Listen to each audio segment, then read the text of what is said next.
Hey, hi, Elizabeth Adams here with Jane Austen Variations, and we have an extra special treat for everybody today. I am interviewing Nikki Payne, author of a new book that she's here to tell us about. So, Nikki, hi. Hey, Elizabeth, how are you? I'm excellent. How are you today? I am excited to be here and excited to chat with you. Oh, yay, I'm so glad. So, I thought first we'd start out with you telling everybody a little bit about yourself, because since this is your first book, not everybody knows you. So, what can you tell us about Nikki Payne? Nikki Payne. In the daytime, I am an anthropologist of technology, and I work at a massive tech company, and I ask really, really annoying questions to tech bros, and that's my day job.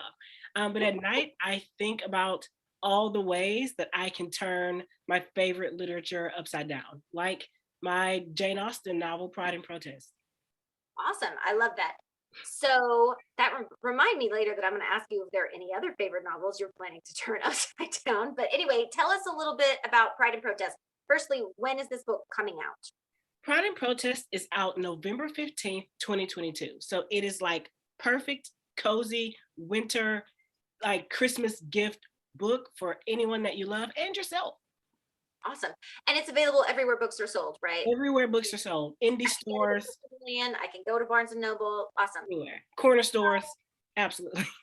So I love that it's cozy. I hadn't realized that it was a kind of a cozy read. So tell us about it. Tell us about these characters. Oh man, I think anyone that's like part of your audience knows how like everlasting some of these themes are from Pride and Prejudice, right? But I read Pride and Prejudice as a child, and I always heard like, "Oh, Black people don't read Jane Austen. We don't understand," or "I can't relate to women of leisure. Like we're out here working, we're out here grinding. What can we learn from Jane Austen?" Right? But I was Black and I was loving it, right? And Yeah. on top of this, an anthropologist who studies culture and people and desirability. And what's so interesting, like what spurred me on to do this work, is that I ran across this article that was analyzing the data from dating apps, and it indicated that Black women and like Asian men were like the least responded to in apps, right? And so this is oftentimes wrapped up in our notions of like beauty and desirability. And so with Pride and Protest, I decided to like kind of remix these iconic characters, right? And what if we made this clever and desirable woman Black? What if we made this iconic male hero Asian, right? And I fell in love with them. I fell in love with these people in this way, and that story, and that my DJ Liza Bennett, right, and her developer Dorsey Fitzgerald, the story that they could tell together, I fell in love with it, right? But it's still that same, the core is still there, but I wanted to play with a lot of those elements. And now here I am, you know? Awesome. I love it. So how have you changed the Bennett family? Oh my gosh. One of my favorite changes to the Bennett family is some of the names. I've turned like some of the names into names that we might recognize, that Black people may recognize in their own community. Like Jane is simply Janae, right? There's so, Oh, I love right? that. I actually know a Janae, and she's so fun. Exactly, right? Lydia is Ladea, right? And so like there's these small things, but also like Mary, I've turned her into a young man, right? All right. A young man who is just this kind of mansplainer, know-it-all that just makes everybody's eyes roll. His name is Maurice, and he's my favorite character. He's Okay, just so so we fun. just pause and take a minute Yes. to absorb your genius. Mary as a mansplainer. Yes. Oh my God, I never would have. That is freaking brilliant. I love that. Like, I've got cold chills. Like, I never thought of that. Is so perfect for Mary, because she just drives me nuts. And in modern time, you don't need them all to be girls to be No. embarrassing or to cause problems. That makes so much sense. A mansplainer. Oh my gosh. Okay. Do you have a kitty, or do you just have the four I siblings? don't have a Kitty, just because Kitty was just always just like running behind Lydia, and also it's just like I can't even sneeze in peace. And that was like my favorite Lydia line, but I couldn't bring myself to make an entire character just on for Lydia. I mean for Kitty herself. Yeah, ignore the sirens. My window is open because it's spring. So, yeah, I saw somebody somewhere made a cat, an actual cat called Kitty, and I found that funny. That followed Lydia everywhere. Oh, no, that's a great idea. Yeah, I mean, hey, why not? Okay, so are the Bennett parents still together, married, alive?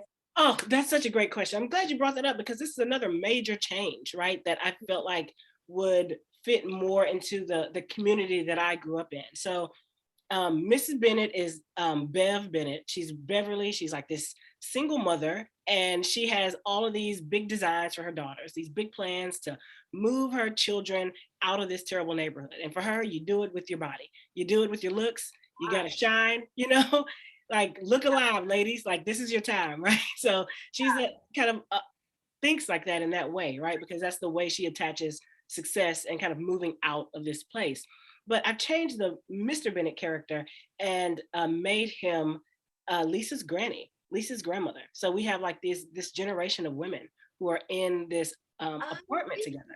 Yeah, Okay, I and like that. it's different. But what I wanted to do was tell a story about like what it means for someone to really like um care for this person that's not just like the generation above her, but that extra generational connection that I often see that I saw growing up in my life. And that's not to say that I didn't see like amazing two-parent homes, right? There were, and there are plenty of them now. But the way that I grew up, there were single parents, but there's also this amazing like kind of coven of women, multi-generational women who took care of each other. And I I wanted love to your bring that choice of out. collective noun there. Yeah. Coven. I love it. Yes. Yes. A coven of others. I love it. So is your Lizzie character, who you call Lisa, right? Lisa, right.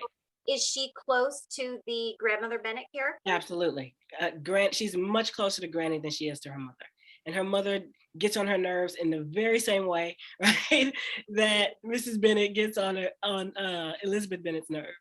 See, that's why this book is timeless, because I have a bit of a Mrs. Bennett mother, and thankfully never watches these.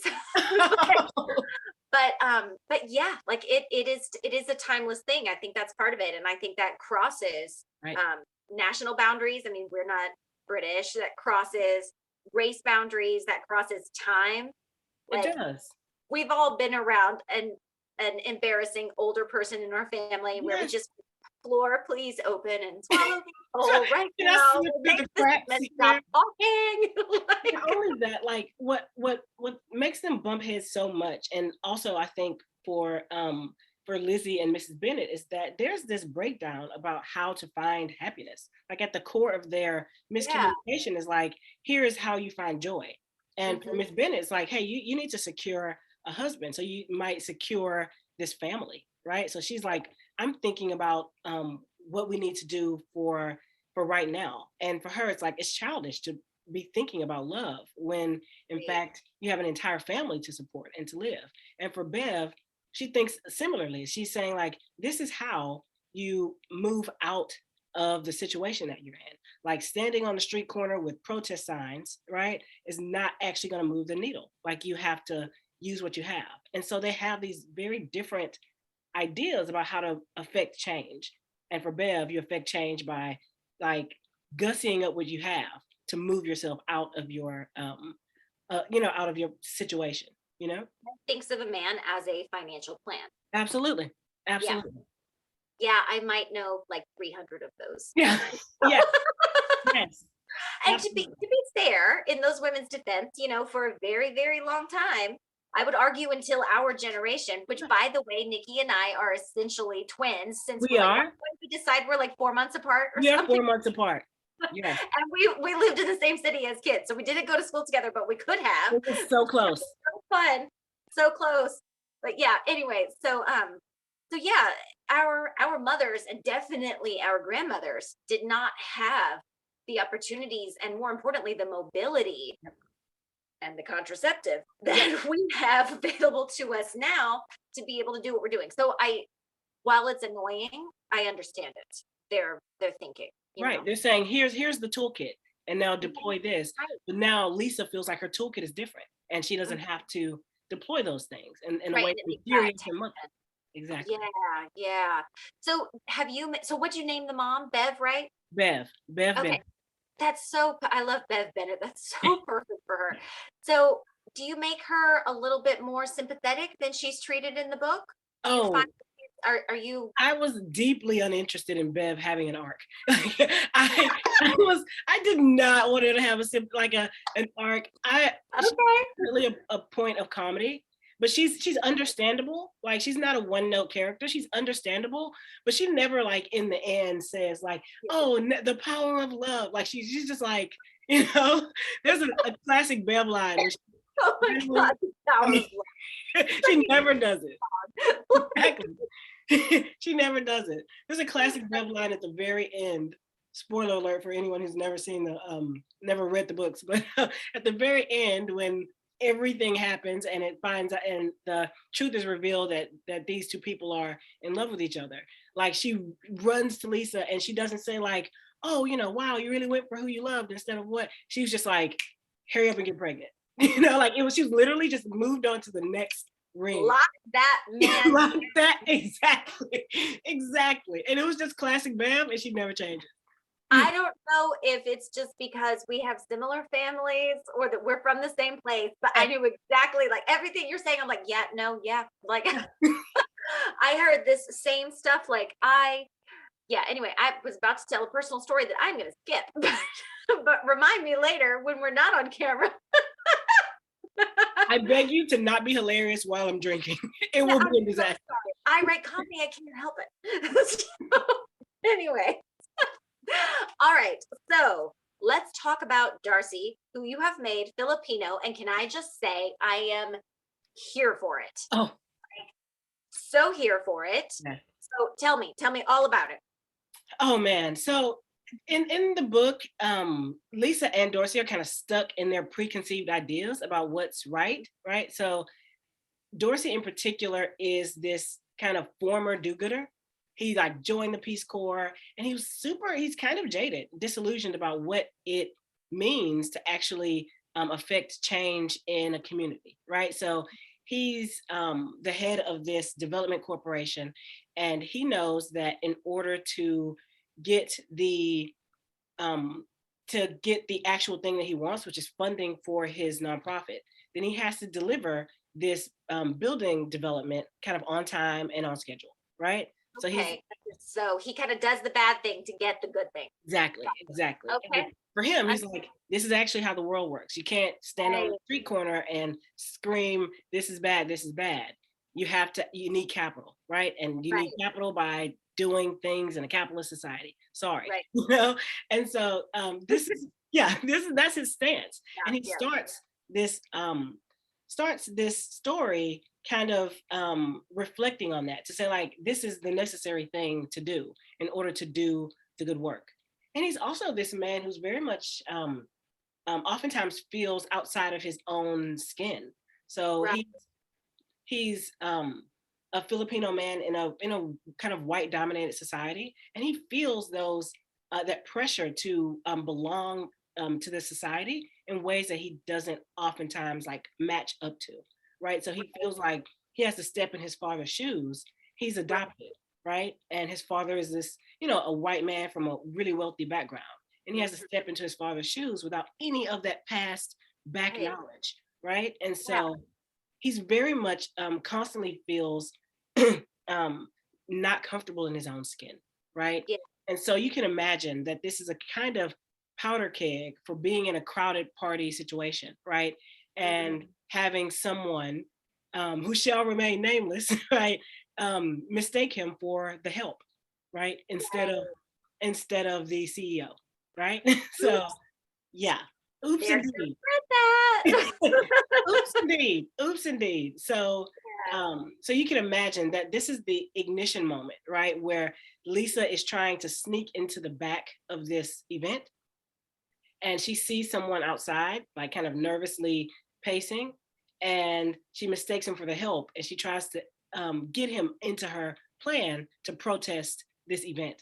And she's like, oh, okay, my brother, hermano. She starts like speaking Spanish and she's so wrong and she's so bad.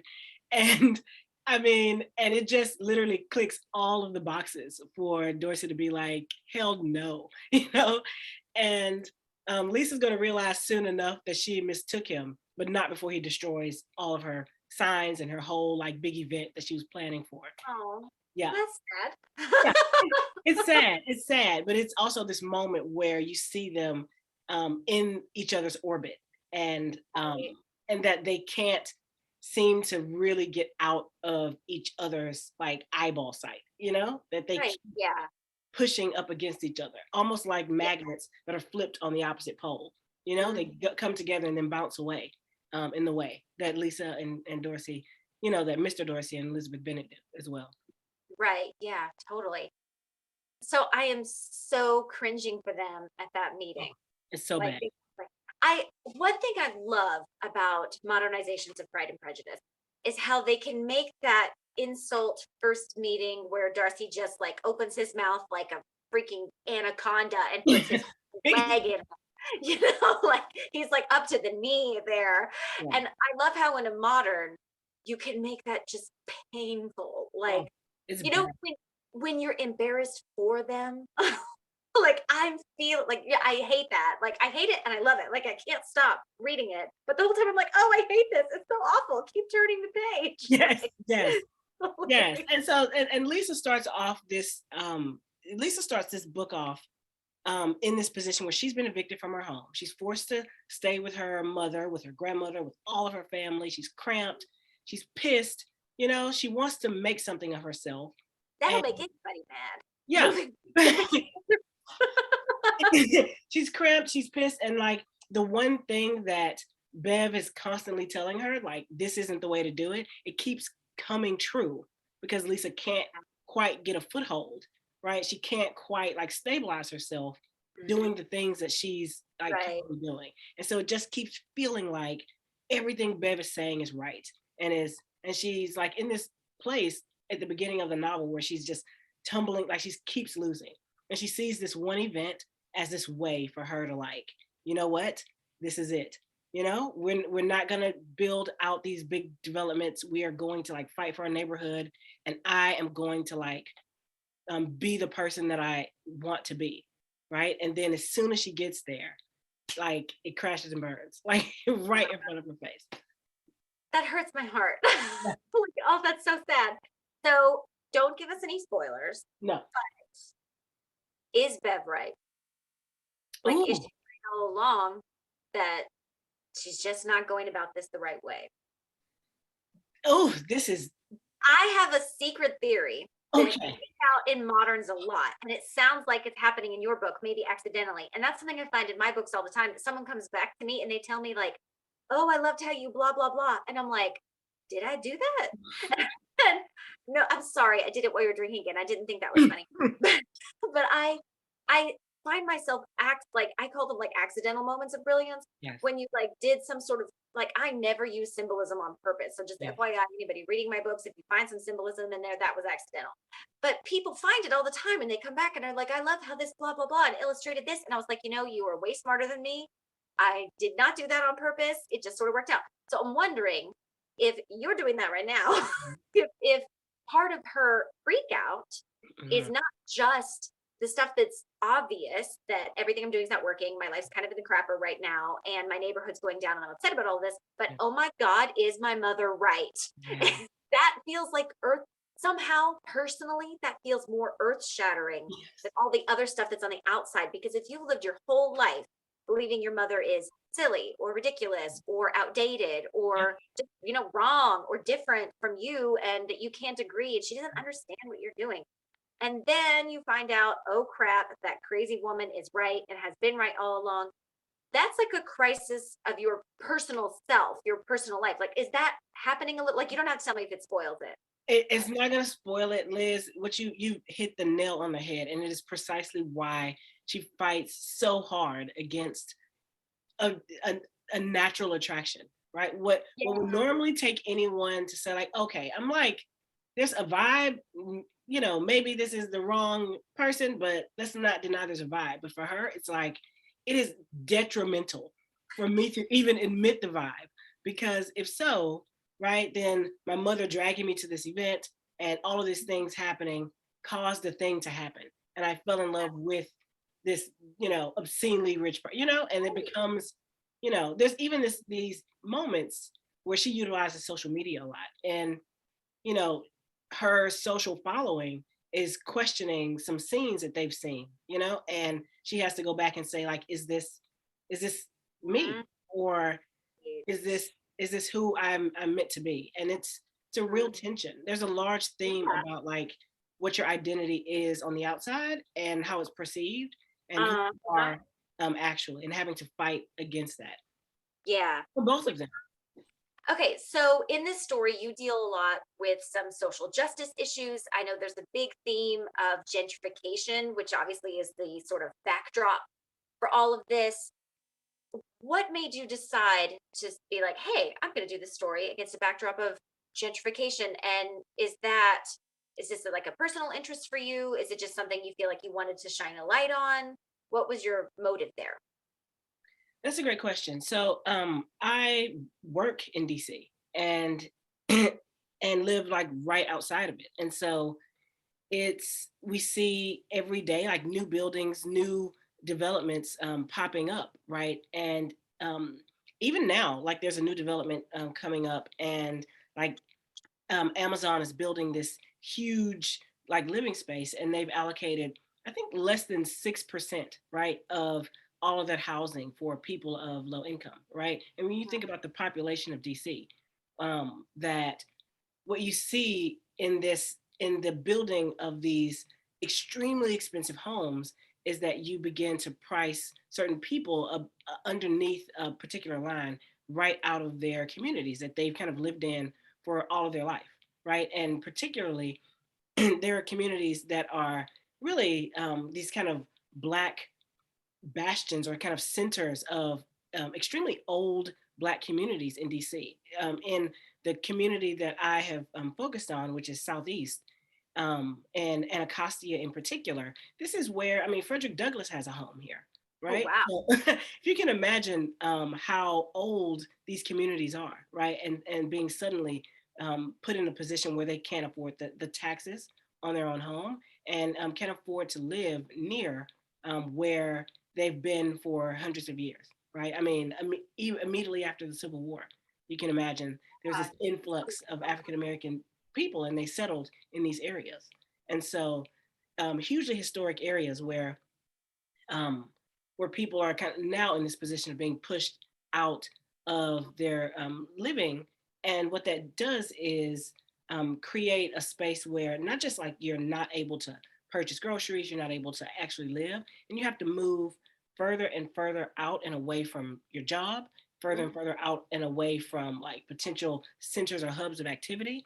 And so it becomes this like desertification, right? Particularly of poor people and people of color, right? And so it's devastating. I worked for a while in the federal government, and this was a major thrust. It was a major discussion point for us to think about how technology might aid some of those processes. And because we were thinking on that deeply, I also wanted to bring my main character, Lisa, having like actually dealing with that right now, who's evicted because slowly and over time, she was unable to pay her own rent. She's Yeah. making the same amount, so income is stable, if not even lower, right? But rent prices go higher and higher. And so what that does is slowly boil a frog, right? So Yeah. you're suddenly where you're fine before, suddenly you find yourself struggling to make a payment until finally she's evicted Right. and forced out of her home. So, in your experience with DC in particular, are you finding that a lot of the people who are being displaced are they homeowners and they're like it's like eminent domain is coming in and forcing them to sell, or are they renters and the landlords like taking the opportunity to make some money? Yeah. So what you have is a combination of both. There's a huge community of renters, right, in which it's suddenly like once that apartment becomes high valued property, in order for them to even afford the property taxes themselves, they raise rents, right? They Hmm. um, they Yeah. increase rents sometimes by, uh, oftentimes it's like they're federally mandated increases that are like you can't raise this more than 1% and 2%. But these are legislations that are just happening now that Right. put limits on how much you can increase rent. I mean, but if you can imagine the rent increases, and in those instances of the homes, when suddenly you're in a home and the property value shoots up to the roof, suddenly you're paying from maybe you're paying $3,000 a year in taxes, right? And now all of a sudden you're on the hook for 6,000, right? And you're scrambling to pay the taxes on a home that you've owned, right? And or it becomes more feasible for you to say, hey, I actually can't afford this anymore, so now I have to sell this home. And you get, your peanuts, and you have to move again out where the money that you received can actually purchase a home that you can afford. Yeah. For those of you who don't live in the mid-Atlantic area, Yeah. taxes here are insane. They are ridiculous. I know when I moved here from Tennessee a couple of years ago, I was looking at these houses that I was like, oh, this is great. I can afford this house. I was so excited. It looked great. And then I look at the taxes and it's like $8,000 a year. Yep. And I was like, and you just bumped out of my price range. Like, it So really true. makes the huge difference. It's several $100s a month added to your mortgage payment or added to your rent if you're renting. Yep. It can be a lot. And there are a lot of people who don't live in areas with really high property taxes. So FYI, Yeah. like if you don't want to pay through the roof for the privilege of living here, Yes. don't move. Yes, for the benefits. So yeah, so this was a these are things that are kind of happening in real time that I did want to shine a light on, and I wanted to actually make sure that my characters were deeply affected by it. So it wasn't just like Lisa's protesting this because I'm far away and I feel like this is a bad thing. It's like, no, this is affecting me and my community, and like what you're doing, Dorsey, exactly. So it was a direct conflict. Mhm. Do you feel like you've got a little bit of a you've got mail vibe going on? You know what? The indie and the you know what? I love that he got Mel vibe, because he also like had this moment like reading Jane Austen, like in the movie, right? So no, I love that. That's a great analogy, because what was actually happening is that through other means, like through the email and through this kind of epistolary romance, they're able to find that they're much more alike than they think. And that's actually precisely what happens in the novel. They start to text, and then they, you know, yeah. I love it. I Oh, love a good epistolary story. I feel like there aren't enough of them out there, yeah. but they're so fun and they're really fun to write. I did one and I had like the best time. Isn't it fun just writing those texts and just, yeah. Yes, it's so stupid fun. Like it's really just ridiculously fun. So, do you personally in like the original P and P, who do you feel like you relate most to? Like I have my ideas, but or maybe not P and P. Maybe you are, another Austen character. But this is a little game that I play with like Yes. everybody who I meet who's another Janeite. And Yes. so like she's a Catherine, she's a Jane. Like Yes. who would you be if you passed yourself as an Austen? Oh, if I'm an Austen heroine, I'm a completely obnoxious Marianne. I am over here like reciting poetry about dead leaves. Like that is me. I'm really trash. Just like, but do you feel the things that you feel? You know, like I am just complete trash. Like I love it. man, she's all feeling. She acts. Sometimes it's the wrong thing, but she Yeah. grabs life by the fat of its stomach. And I'm not mad at her. You know. Love it. I feel like Marianne would absolutely be a picketer You car. are. She would be on the line with her sign, and it would be like a Byron quote It or was. something like moody or really creative. She would like all these crazy snarky signs and beautifully painted Yes. protest materials. Like, but yeah, I definitely could see her as that. I had thought that you were gonna say you were more of an Elizabeth, so I'm a little surprised that you said you're a Marianne, but I like it. I'm here Yeah. for it. Okay. Yeah. Like I like Elizabeth, but she is cerebral and a little judgy, right? In a way that we love, right? Um and Marianne is just, she's all feeling, and she feels in this like ridiculous way sometimes, in a way that I most connect to. Just like, have you seen what is that movie? I can't believe I'm forgetting it now. Where Christopher Pine like rips off his shirt and just screams agony. I can't believe I'm forgetting it now, but it's one of my favorites. No idea what you're talking about, but it sounds Into the Woods. It's Into the Woods. Oh, okay. Yeah, it's Into the Woods. Yeah, unpopular opinion, I hate Into the Woods. Okay. I've seen the play live.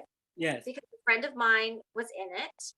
And I've seen something else because another friend of mine was in it. So I've seen it a couple of times. Yeah. And everybody else loves it. And one of my friends who's a huge musical theater person at some like sing-along thing was like all the Into the Woods songs. And I don't like it. Hey, I love it.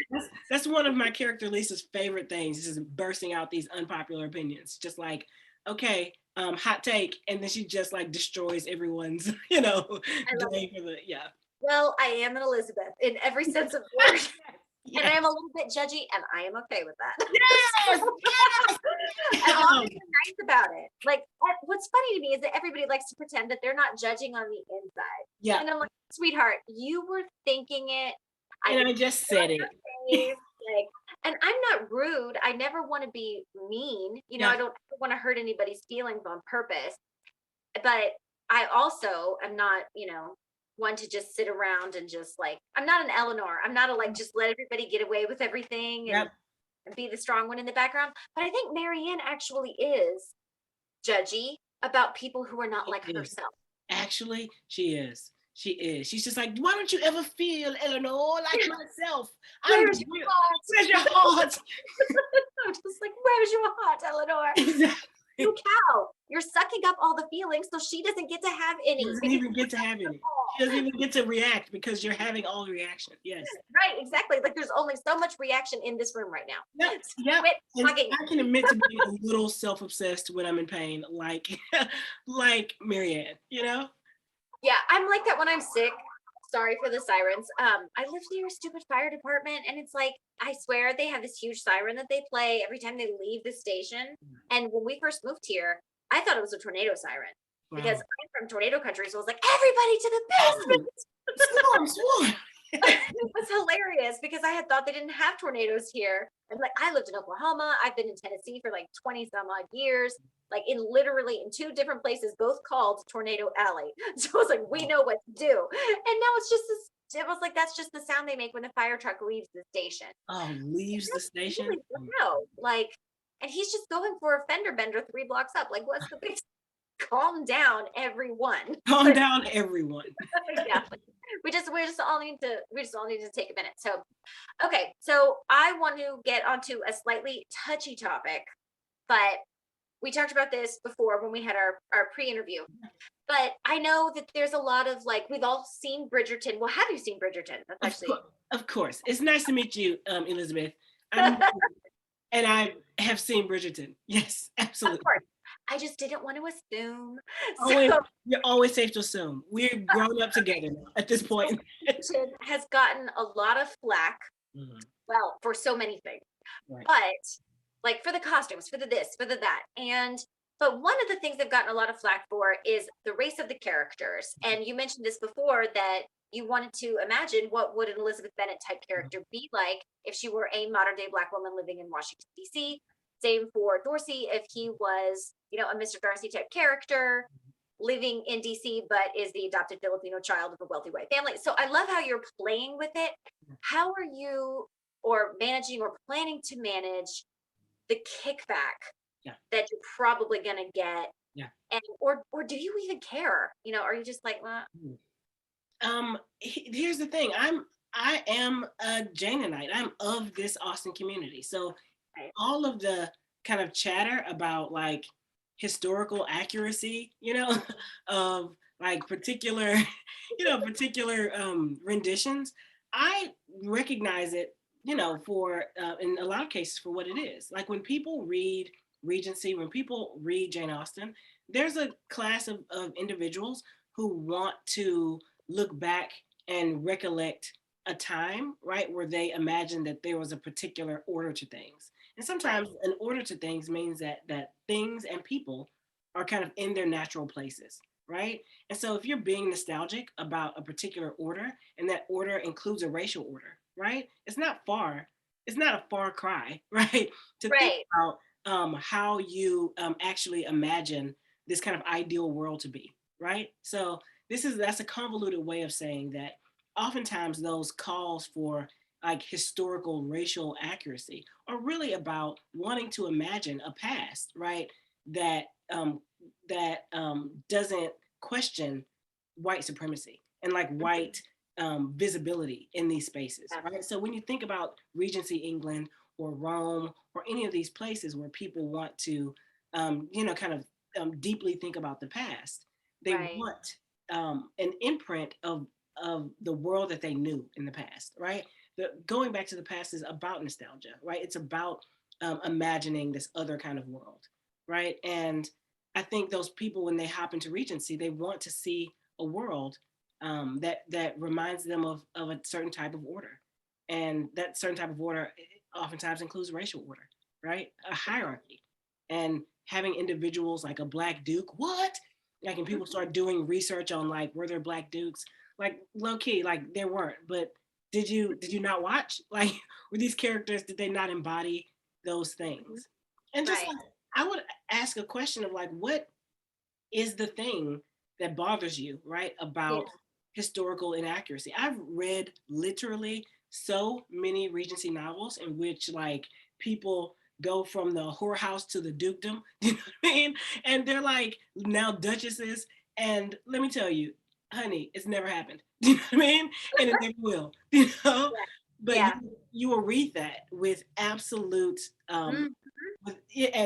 recommend it to your friends, and there's never been a case of like, oh, that one time that the person, the sex worker, is now a duchess, and society accepts her and like things are fine, and you'll read that with absolutely no Yeah. qualms, right? Yeah. So I'm just saying You historical have accuracy. qualms, but you're able to suspend your disbelief. Absolutely, Yeah. because those characters harken back to like either like these images of whiteness or something, some level of comfort, like it feels okay to you. So historical accuracy is sometimes I'm like really ready to say side eye, you know. You feel like historical accuracy is something of a myth. And here's the thing: I think if you are doing a biopic, right? And Mhm. you're just like wanting to tell the lives of like the Beatles, right? I can see that. Like, we don't maybe need to make Paul Idris Elba. I get it. I get it. I really I'm do. sorry, now I'm imagining that and I can't Right. But if you're having a creative endeavor, right? If you're building a new world, right? There's this fantastic show called The Great, and it's a historical kind of biopic of Catherine the Great, and it just uses like all this punk music for transitions, and Mhm. it has like all of these like amazing characters, and it is phenomenal, right? And it's telling a story about a woman who is an iconoclast of her time, and that punk music actually tells the story about this Right. person, right? It doesn't take away, and it's not, wait a minute, they're not on a harpsichord, because that's actually not the story, right? That's not the Right. story that they're telling. They're not telling a Yeah. story about the history of a thing. They're telling a Mhm. story about a woman who is an iconoclast in her time, you know? Right. Yeah. I get asked for writing advice a lot. Hmm. And one of the things I always say, like, my number one thing that I absolutely live by is that it is all in service of the story. So anyone else's preconceived ideas, their notions of what is or isn't correct or accurate, all of that has to be put aside for the story. The most important thing is the story. Come on. Is the most important thing the hairstyle of the heroine? Is the most important thing the kind of clothes they were wearing? Is the most important thing the color of the people or the race of the people or the gender of the people or the sexual orientation of the people who were in this story? Yes, Like, if that's not the most important thing is the story. ma'am, Focus you are preaching. there. And I get this. It's the same thing I say about length. They're like, is it too long? Is it too short? Wah, wah. And I always say the story should be as long as the story needs to be. So if it needs to be longer, make it longer. If it needs to be shorter, make it shorter. It's all in service of the story. You serve at the pleasure of the story. Come on, come on. And that's where it's at. And so that's why I love actually what they've done with Bridgerton visually. Yes. Some parts of the story are occasionally annoying, but that's another topic. But We just can talk about that all offline because I have thoughts. yes, we will have a conversation about that. So, but I personally, honey, I'll be with you in just a minute. Sorry, I have a child who is running back camera.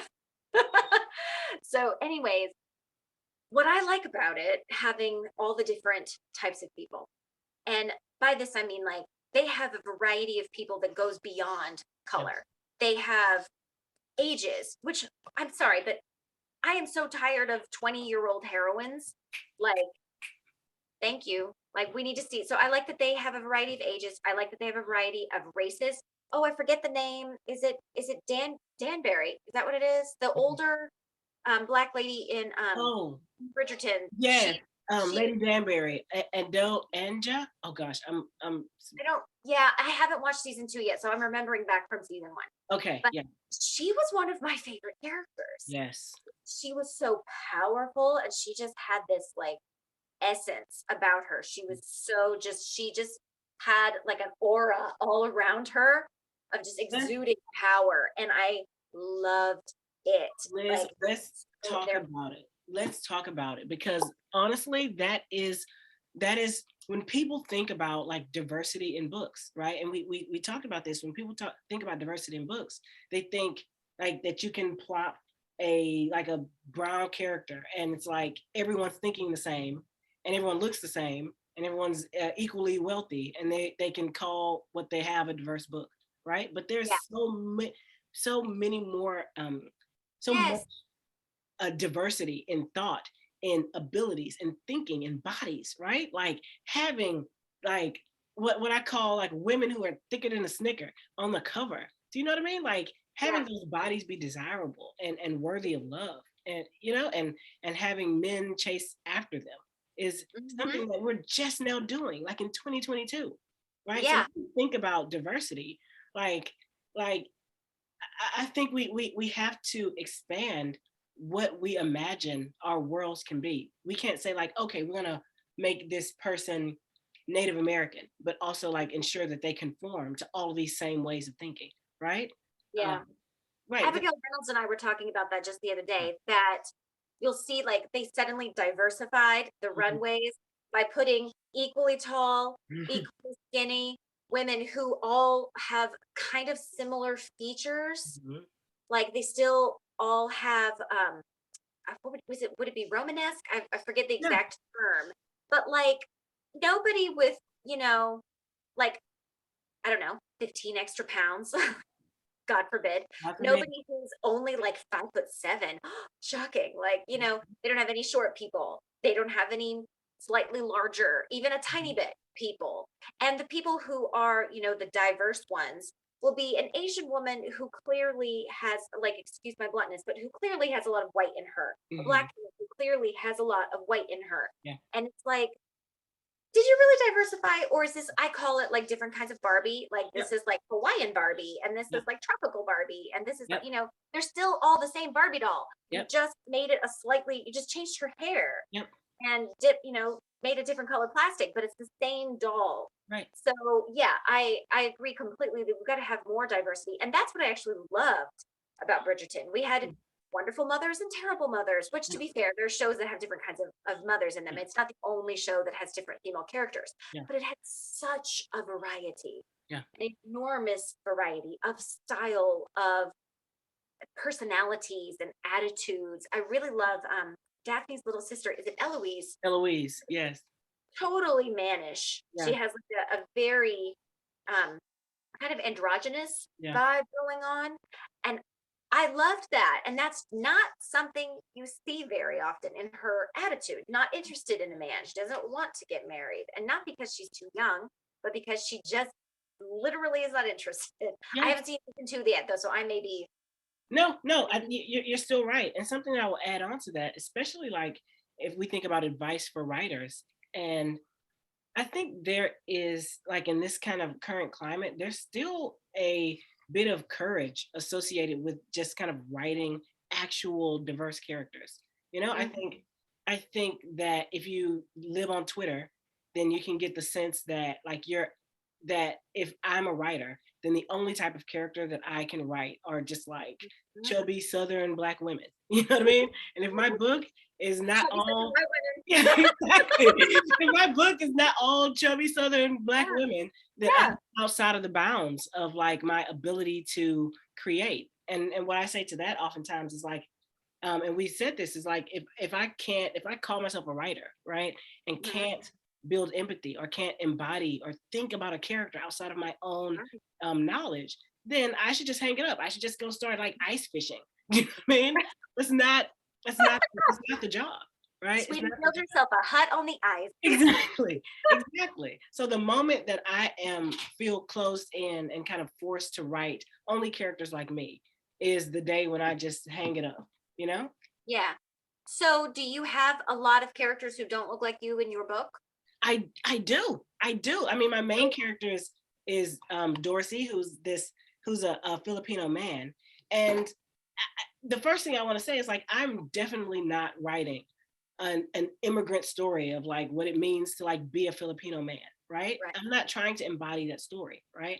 I'm trying to tell a story of two people who find themselves at different sides of an issue and have to come together. And there's a diversity of thought that they have to cross, right? And oftentimes that diversity of thought, that's where the interest comes in.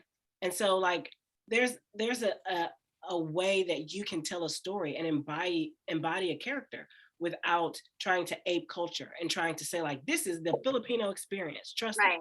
you know. And I'm absolutely not saying that, but I do feel that as a writer I would be completely hindered if I could only write inside of this tiny experience of Right. this kind of Yeah. lived experience, right? Well, and it's about recognizing exactly what you said, that your experience is tiny when compared to the entire To the world of world, changes that are happening. right? So, when you think about it, there's really a sense of arrogance that goes along with that. And I don't understand why people are pushing people to do that.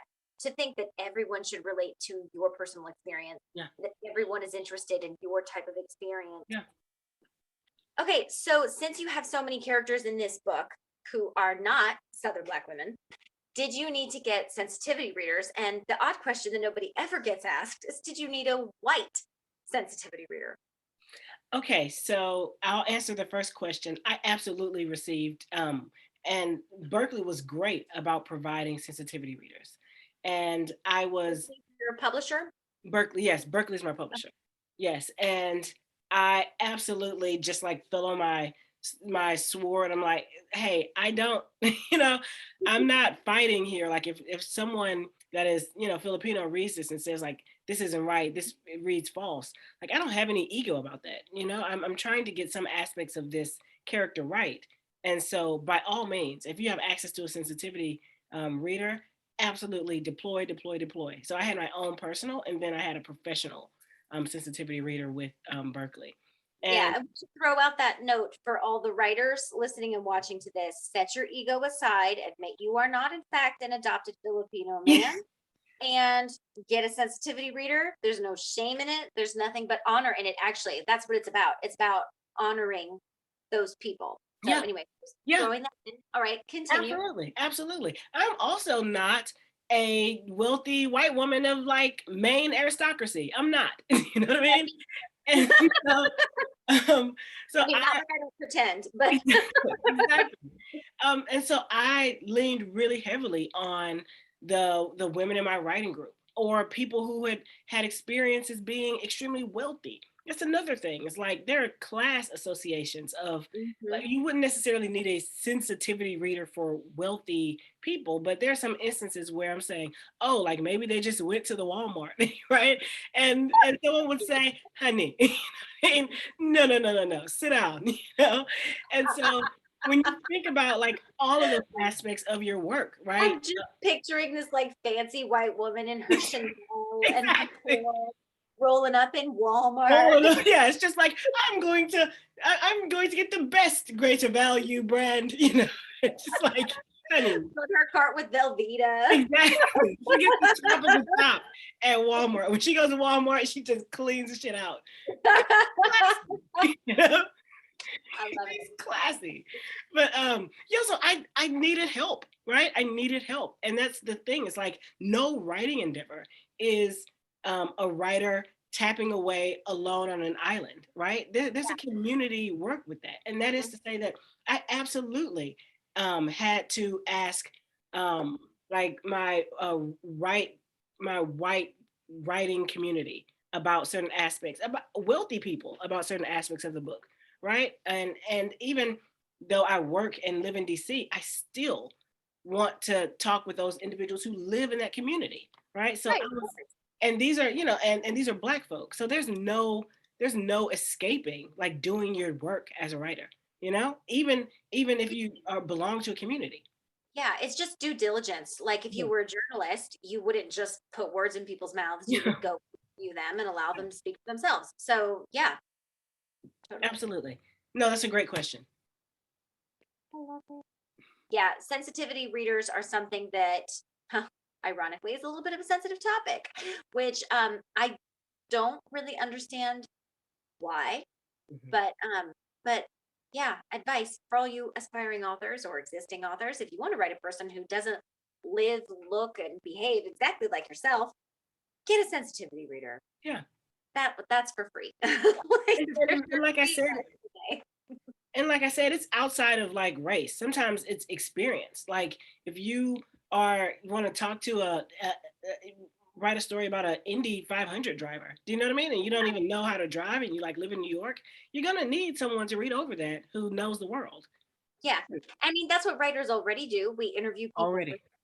Yeah. like we're already doing that, so why not the other thing? Yeah, I think it's about ego. Set it aside, go ask your questions. Like, okay, so who do you envision playing your hero and heroine? If we were casting them today, if somebody was like, oh my God, I love your book, I'm going to option your movie rights and to make you one of my producers, and you get a say in the casting, what are you picking? Oh my gosh. If you can find these photos, I'm gonna say right now, I've already posted my love of Manny Jacinto. Just he played the monk in The Good Place, and has since like kind of started to play these like more romantic lead roles. And let me tell you, that king can smolder. Okay, that man can smolder. He has just this body that is just not stopping. Okay, and if anyone has ever seen Nine Perfect Strangers, right? I mean, oh, if you've seen the movie, you know the scene I'm talking about. And you know absolutely that he can Darcy. He can Darcy. Look at me, America. I love that you have made Darcy a verb. Yes, yes, yes, absolutely, absolutely. So I'm just such a fan. Is he Filipino and I didn't know it? What? Say it again. Is he Filipino and I didn't realize it? He is Filipino. How did I not know that? Yeah, no, he's Filipino and he is phenomenal. All right then. Okay. So what about Lisa? What about Lisa? Okay, Lisa is tougher for me. Lisa is tough for me because I see her just in everywhere in every person. So there's this one actress who plays in Dear White People. She's this DJ. She has like Lisa's exact like point of view about things. I feel like it works because Lisa is a DJ, and I just think of her immediately, right? But so okay, pause for a second. So I thought Lisa was a DJ like in the club with the music. So she's a DJ like on the radio. She's a DJ on the radio. I've been thinking this whole time when you said DJ, I was like like that different kind of DJ. Okay, now that totally shifts how I'm picturing her now. So in your mind, like what kind of style does she have? Like how tall is she? Like, she's I haven't read the book yet. This is great. Okay, so I will say that my number one choice for Lisa would be like Lovey Simone. She's in like a few she was in Greenleaf. I think she was in another She's in another show that I can't think of, but Lovey Simone is just, she has Mm-hmm. all of this attitude and all this vulnerability. Lisa is surrounded by these glamazon women. So Okay. Janae, her sister, is a pageant queen, you know, and Ladea is also like really tall and really beautiful. And Lisa is just like this petite little thing with this huge hair and all this attitude and just like, those tiny dogs who like make up and voice what they lack in like size and like ability. So Okay. yeah, so she's definitely diminutive and very short, and it's like a running joke of the family that she's just like this kind of runt of the litter with the biggest mouth. But yeah, so she looks very different from her sisters. Also, she has a different father. So Oh, okay. Okay. yeah. So, do you have the sisters cast at all? And I haven't seen Dear White People. I just saw the preview. It's Yeah. on my list along with like 50 other things. There's so much good content out there right now. And Yes. Josh, I tend to read more than watch. And then when I do watch, half the time I'm watching like reruns of like Grey's Anatomy, like something that I already know, because then I don't have to pay attention. So I can just like folding my laundry or like answering emails, and it's just like in the background. So anyway, I have this huge list of things that I need to catch up on watch wise. But anyway, so have you cast like the sisters? Did you cast Bev? Did you Yes. cast Grandma? Did you cast the like fancy rich parents for Oh, Dorsey? oh gosh, I did. Like, I wish that I knew like all of their like exact names, but I can tell you that Bev is just like, if you can imagine someone who was very young and had children, like um someone like Taraji P. Henson, but having older children, right? So Yeah, Bev is only love 55. her. Yeah, She's so talented. right, Okay, right. so Taraji P. Henson Right. is So like, dead. exactly. So Bev is still a young woman, right? With like children who are like in their 20s, right? Like my own mother is like 57. She's only 57 and I'm, yeah, my age, right? So I have a 16-year-old right now, so yeah. I'm in that camp. The baby at Yeah. 22, which I mean is not super young for some people, but compared to like all my friends, all my kids' friends' parents Yeah. are 10, 15 years older than me, Yep, and I'm like, exactly. and Exactly. they don't trust me, and I'm like, you have one child, I have three. I feel like just because I'm younger than you Yeah. doesn't mean I'm Yeah. parenting. Yeah. Yeah. Yeah, Exactly. totally. So Okay. she's definitely a younger mother, but I definitely saw Janae as if you watch that show Harlem, she's like the character Quinn, and her real name is Grace Byers, but like she's so graceful and like kind and really beautiful, and can Yeah. pull off being really beautiful in a way that doesn't like pull away from like Mhm. the Lizzie character, and Okay. that's one of Janae's like hallmark character traits, was that she's beautiful and extremely kind at the same time. And so I Which wanted is to like, rare. yeah, yeah, it's rare. And I also wanted to make sure that she wasn't like this kind of one note character who just, her whole job is to be beautiful, you know? But Okay. yeah, so Grace Byers. And for the other characters, I think about them loosely, um like for Maurice, The the know-it-all Mary. I oh love. yeah. Maurice, the mansplainer, he was like, um I can't. I'm blanking on the names, but he's like the really, really handsome black guy in How to Get Away with Murder. And he was Oh also in yes, Harry Potter. I know exactly who you're Yes, talking about. he's, I'm also blanking on his name, but I can see his face. yes, I know yes. exactly who you're talking He about. was also Okay. the little kid in Harry Potter, but like he's grown now. I never saw any of the Harry. I was not a Harry Potter person. No, like I'm not making any judgments on it. I just never read it or watched it. But okay, so I have an idea of who, if I was casting the way you described for Ladea, Uh-huh. I know who I want for her, but I'm Tell curious. me, tell me. I want 15 years ago Naomi Campbell. Oh yes, You know why I want her? yes, I'm yes, hoping you know why, because yes, she like beat that man up. yes, yes. And some people were mad about it. And I remember I was like, get it, girl. Get it, But when girl. I think about it, I was like, firstly, if he's about to let a woman beat him up, then maybe he had it coming. Like maybe Was There's something else going there is on a here. trigger? Yeah, maybe we don't Right. know the whole story. You know? Yeah, I was No, like, yeah. that's perfect. I Leah has all the attitude. Yes, she has so much attitude and she's so stunning. And you said like so tall and elegant. And Tall, I gorgeous. thought attitude, tall, elegant, Naomi Campbell. Yep. Like here for it. Yep. I love Absolutely. that. Oh, I can see that. I can see that. And so like it also puts Lisa in this interesting place to be like what fills her head is always being like the second most beautiful daughter, you know? And like when you're surrounded by all of this beauty, you can get a warped sense of how you look, you know? That And is so true. And you know what we were talking about before about yeah, why people from any location, any race, any age group, any time period can appreciate Jane is she touches on those themes.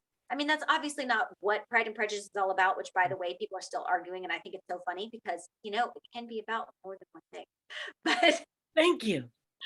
hello. Yeah. So yes, it is social commentary, but it is also so, but I think that she plays with that a little bit. We don't really see it. Yeah. Like she doesn't spell it out, but if you read between the lines, she's definitely playing with this idea that Jane is so beautiful and Lydia is so lively. And then you have like Mary, who I think I described her as a shrub in one of my books. But like she's a shrub in this garden of exotic flowers. So of course she's, you know, in the right setting, shrubs are lovely and wonderful. Yes. Look quickly, but Yes. you know, necessary borders for the garden. Yep. I love that. I love that. And it can change the way you see yourself. Like when Lisa has her discussion with her friend, right, who's supposed to be like playing that her friend is like, you're not aware of how you look because of how you're surrounded, but you're still the second most beautiful daughter in this insanely beautiful family. Yes. You know what I mean? So like get a grip, like stop, like get over yourself, you know? Yes, exactly. Like everybody looks ugly standing next to Naomi. Exactly. Like everyone's gonna look like trash. You're standing next to Janae. You know what I mean? Like that doesn't even count. Just remove the outliers. They're just completely average. Exactly. Yeah, and I think that actually in the original, I think one take on it. I shouldn't say that I think that this is the way it is because I find, and I don't know if you do this too, but like when you go back and you read a book at different periods of your life, Yep. you kind of get different things from it. Yeah. So I feel that an interpretation of the situation in P&P when Elizabeth's at Hunsford and Darcy's paying her a decent amount of attention, and she could not be more oblivious if she tried. And Charlotte's telling you, you know, we don't stare at things we hate. We don't stare at things we find hideous. He's not sitting there cataloging all your faults because he has nothing better to do. Yep. The man has more money than Croesus. If he wants, yep, he just go somewhere and do something fun, like get out of your own.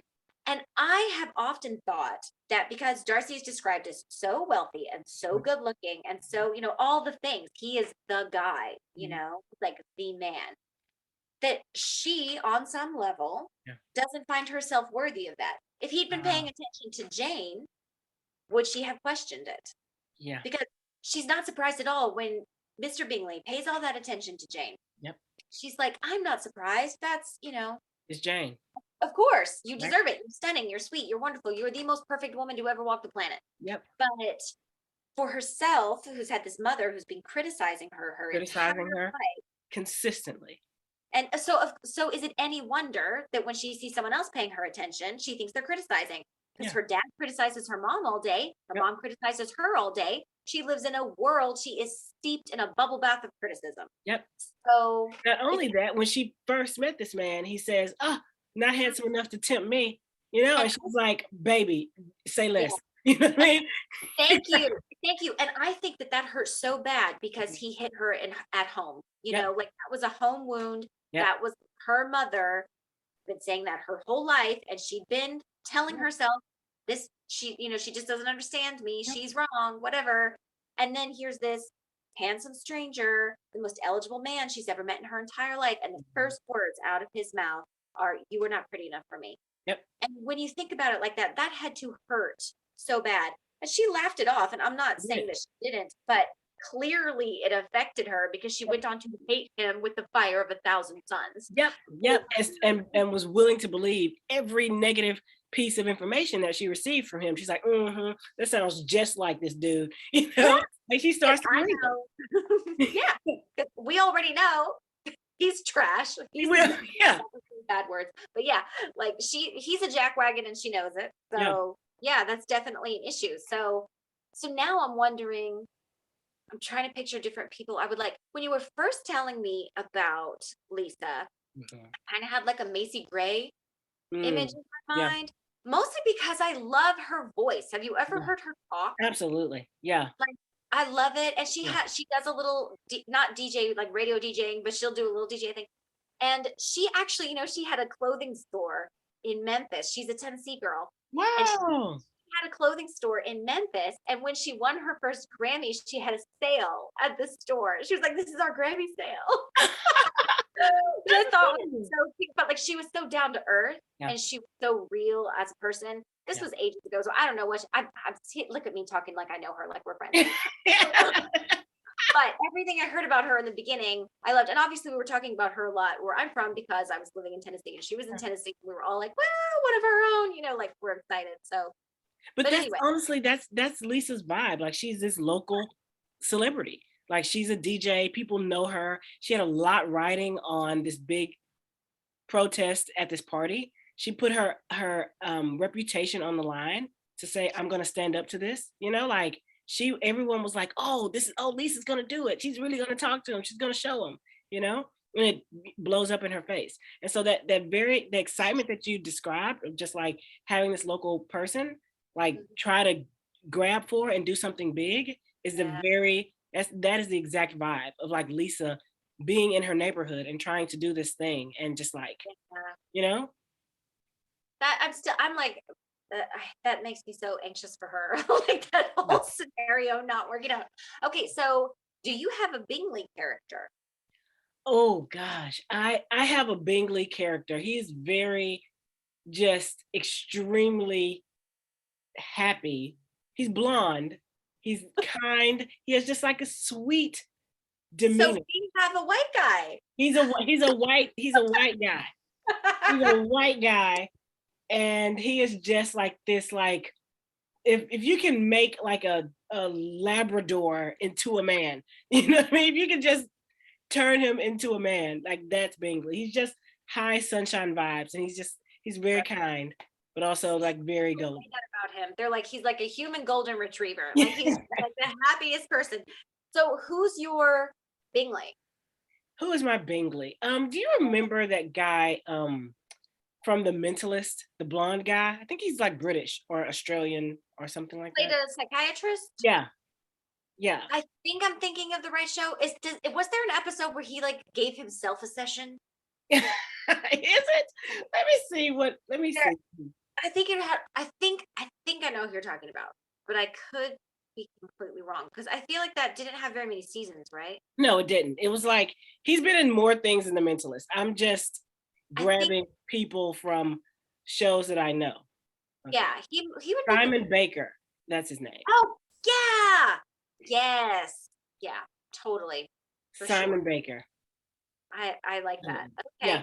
And do you have a Wickham character? Oh boy, do I! Oh, I'm so glad you asked.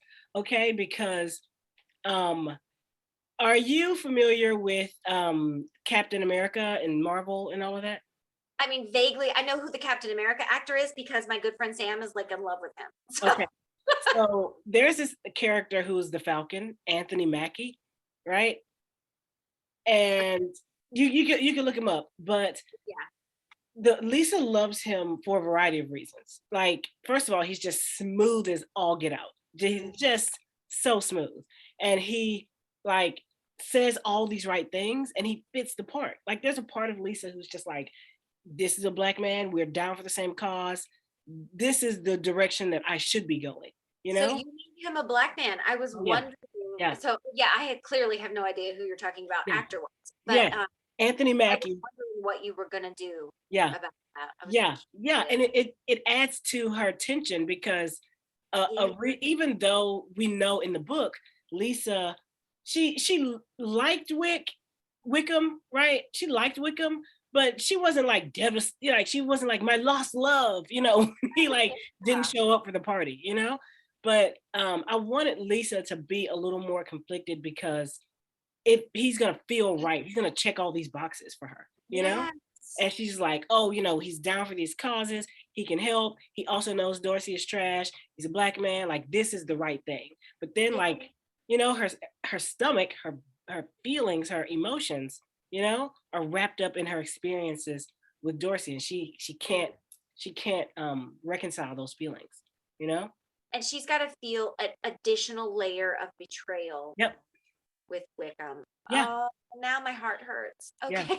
Yeah. Can you tell I'm what they call an over-identifier, which Yeah. I'm so careful, by the way, with what I read and watch. Yes. Because yes. my husband, he teases me all the time. He's like, you get more into things than anybody I've ever seen in my entire life. I was like, I can't help it because I'm not watching a movie. I am in. I am in the movie. I'm of the movie. Right. Yes. The movie is me. So, which makes me really good at artistic things. Like I was a professional dancer years ago before I did this, and I can like lose myself on the floor. And that's wonderful. What's That's your favorite song to dance to move to? Oh, you know what? There's this song that I can't think of the name of it, but it's a tango by this Argentinian band. Ooh. I'll send it to you. Send it, baby, because I want to listen to it. There are so many songs.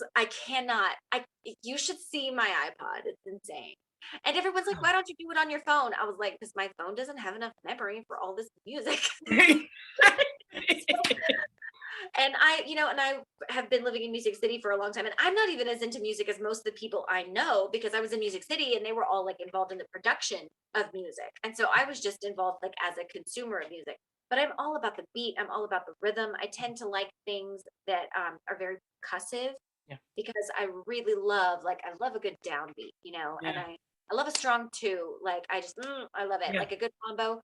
But anyway, so I love it. But that's the problem. Like I get so into it that it's a good thing in certain environments. Yeah. In other environments, it can be problematic. So that's why I have to be careful. Like I still remember scary movies that I saw when I was 7 years old, and they will legitimately scare me now. Think about them. And I'm like a little bit past that. I'm like, what? Like 27 now. So I have to be careful. But yeah, I get so into it. Yeah. So I am thinking of who I want to be Dorsey's mom. Ooh. I'm wondering if you already have her picked, because I feel like the person I have picked is so perfect. But I wasn't even read it. I want her to be Gwyneth Paltrow. Oh gosh, wouldn't that be so great? Right? Oh gosh, she would be great. She would be great. I'm completely lost in Walmart kind of vibe. Yes. I'm a wealthy woman lost in Walmart. Yes, exactly. Exactly. You know, she is Maggie Smith's granddaughter. The British woman? Yes, Maggie Smith, the Dowager Countess on Downton Abbey. Are you kidding? That's her granddaughter? That's her grandma. It's crazy to me, but yes. So they just seem like they're in completely different like worlds and realms. Oh my god. No. So Maggie Smith was the mother of Blythe Danner. And Blythe Danner was a phenomenal actress. I thought she didn't get as much like woohoo as she should. She would also be a good person actually for the mom. She's too old now. Yeah. And passed away. But if she were alive, and this is all imaginary anyway, but I feel like if you were actually making the movie, like real life doing it, Gwyneth Paltrow today in this moment would be perfect. Oh man. She's great. That's crazy, but that would be so fun. Okay, what about is there a Charlotte character? We have Wickham with there is a Charlotte character, and I love her. Her name is Lucia Ochoa, and her nickname is Chicho, right? But she's gonna go by Lucy when she's like after she's married, you know. But, man, she is Puerto Rican. She's a thick woman. She's gorgeous. She's like Also, like, not romantic. She's extremely practical. She tells Lisa all the time, like, you could press the easy button, but you're over here struggling, and that's on you. You know, she's just like, and when they have their Sorry, I need you to say that one more time for the people in the back. yes, Because you could press the easy button, but you're over here struggling. We need to needle point this on a pillow. yes, yes, yes. This is what Chicho is always saying to Lisa. She's like, you're struggling, and like I want to connect with you, but you're struggling, and it's you. Like, you're doing this. Right. There's a way. In a way, she could a little bit be in Bev's camp. Like there are things that her and Bev could actually agree Mhm. on a lot. But when the Colin character comes and essentially, gives her an offer that she can't refuse, Lisa laughs him off and just like completely blows him off. And Lucia is kind of like, not Mhm. terrible, not terrible. I'm gonna see about it. So who's Collins? Oh, Colin is another one of my favorite characters. He is one of Lisa's. I don't know if you're familiar with this structure. Do you know what a play cousin is? A It's Blake? it's like a structure, and oftentimes I don't know if it's just African American households, but these are people who grew up with you, who Right, are friends of the friends of the family, like the children of the friends of the family, right? right, right. And then they become very close, but they're not related, and so that relationship is called play cousin. I And love the term because I always just say we're like cousins. yeah, yeah, yeah, yeah, It exactly. would be nicer to have a word for Yeah. that. So that term that was a gag in the book also. She was like, "Oh, this is my play cousin," and he's like, "What the fuck is a play cousin?" But sorry if I can't curse, you can edit that out. But All right. We're all adults here. yeah, so he is just this play cousin who is a politician. And in DC, that's another thing that's unique to DC. Is like in LA, you have a superstar. In Florida, you have a kind of superstar, but in DC, the superstars are politicians. Mhm. Like they are those even super local politicians. They're just like, if you see a politician like in the CBS, like you're like, oh my gosh, is that Mitt Romney? And you just like out, So so he is an up and coming local politician. Okay. And he is trying to pole his way into, he's found out that, like single men don't poll well, in politics. And so he's trying to leapfrog, his self a family, and Mhm. Gotta get that essentially family demographic. gotta get, yes, and told Lisa that she was polling well, for a variety of reasons. It's just like, well, if you want to hop on this train, you can. And Lisa was just like, comedy, and she Yeah. just completely rebuffs him. But when he redoes his numbers and he runs the numbers for a Latino woman, right? He finds out, like, oh, the changing demographics actually indicate that a Latino woman would also work. Would you, And so he's literally like That is so funny to me. But it's actually it's really quite smart that you did it that way because in terms of modernizing yeah, the original story, because really the only kinds of marriages that are like that anymore, yeah, like a marriage of convenience, a marriage of yeah, practicality, yeah, it's a political marriage, yeah, or like hookup gone wrong, now you're pregnant and you're gonna get yeah, married. yeah, That's like the only other reason you would marry some, like mostly people marry for love. Not always, yeah, but at least sincere like. yeah, You know? yeah, So yeah, a political marriage is kind of the only way you would get a Collins Charlotte yeah, situation. And I yeah. love that he's like Latino women pull Yeah, well. yeah. He's like, this is gonna poll well. Like he ran the numbers and it's like, this will work also. But That's instead of hysterical. laughing him off the stage, Lucia was like, actually, this is a vibe, you know? And I can see myself, you know? That's I'm sorry, that's so funny. It is. I can just see a modern day Charlotte being like, yeah, no, I can work with this. Like I can work with this situation. Exactly. And I guess depending on, like, 'cause I always saw Charlotte as a little bit asexual. I feel like there's another word for that now. There's so many new words for all the things that I cannot keep up with them. I think ace is the word, right? So Asexual. Yeah. we'll go with that. And I've always kind of seen her as a little bit like that she continually says, I'm not romantic. I also have loved versions where they made, especially a modern version, making Charlotte a lesbian. Yeah. That's always a fun twist. Yes. Because again, it's fun and interesting to see yourself in your favorite stories. Yeah. And like, why not? It's fiction. We're reimagining. I understand people, getting their knickers in a twist if someone's taking like a real person and twisting or contorting the story to be so different from what it really was. I understand why you would feel upset, but only really like if you knew them or they're like your personal hero or something. But otherwise, I find it a little bit funny how people get so upset. But then of course I'm totally in that camp. I read a book once that the only time in my whole life I ever returned something, a book. Right? Like I don't return books. If I'll get the sample, and if I read past the sample, then I like your book. Yeah. So, and if I don't like it after that, then the joke's on me because I should have realized this was crap and I should have. But I'm not gonna like get three-quarters of the way through and then return it. I did this time because I said I cannot have this evil on my Kindle. I was like, I hate this book with the fire of 1,000 suns. This is disgusting. This is like an aberration. Wow. This is the worst book ever written. And I read it because I was curious. I didn't so much think I would like it as I was curious what the author was going to do with the story.